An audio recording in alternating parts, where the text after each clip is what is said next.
Bostanbaşı bulvarımızı ziyaret ettik. Ekip çalışmalarımızı yerinde gördük.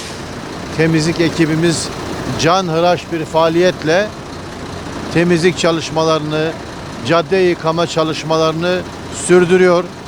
Bu çalışmayı yürüten arkadaşlarımıza, çalışma arkadaşlarımıza teşekkür ediyorum. Bundan sonra şehrin temizliği, bakımı, peyzajı ile ilgileneceğiz. Yeşilyurt'umuzu, Malatya'mızı eskisinden daha güzel bir noktaya getireceğiz inşallah. Hızımızı kesmeden çalışmaya devam edeceğiz. Hepinize teşekkür ediyorum.